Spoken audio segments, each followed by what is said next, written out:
So guys రేపు 'కూలీ' trailer అయితే రిలీజ్ అవ్వబోతుంది. సో నేనైతే చాలా ఎక్సైటెడ్ ఉన్నా ట్రైలర్ గురించి.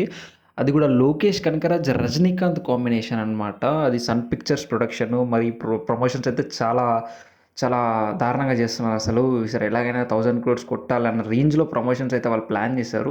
అండ్ అలాగే స్టార్టింగ్ నుంచి ప్రమోషన్ అయితే చేస్తున్నారు. వచ్చిన సాంగ్స్ కూడా చాలా బాగున్నాయి.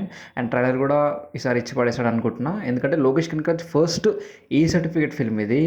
ఇంతకుముందు వచ్చిన సినిమాలు కూడా 'యూ బై ఏ' గానీ ఏదో ఒకటి వచ్చాయి గానీ ఈ సినిమా అయితే ఏ సర్టిఫికేట్ వచ్చింది. సో ఇప్పుడు రజనీకాంత్ గారిది కూడా ఫస్ట్ ఏ సర్టిఫికేట్ ఫిల్మ్ ఇది. అండ్ సో నేనైతే ఎక్సైటెడ్ ఉన్నా. లోకేష్ కనకరాజ్ ముందే చెప్పారు బ్రూటల్ వైలెన్స్ ఉంటుంది ఈ సినిమాలోని. So I'm excited about the movie. So ముందు ట్రైలర్ అయితే చూడాలి. అసలు ట్రైలర్ చూస్తేనే అసలు ఏంటి అనేది తెలుస్తుంది. ఇంత పెద్ద స్టార్ కాస్ట్ ఉన్న ఈ మూవీలో ఇప్పటివరకు ఆ బ్యాక్ షాట్సే చూపించారు కానీ ఎప్పుడూ ఒక్కొక్క క్యారెక్టర్ని అంత డైరెక్ట్గా అయితే చూపించలేదు.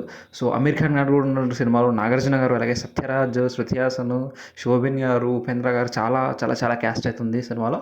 అలాగే అనిరుద్ మ్యూజిక్. సో నేనైతే ఎక్సైటెడ్ ఉన్న ట్రైలర్ గురించి. సో మీరే సినిమా గురించి ఏమనుకుంటున్నారు? అది 1000 క్రోర్స్ కొడుతుందా?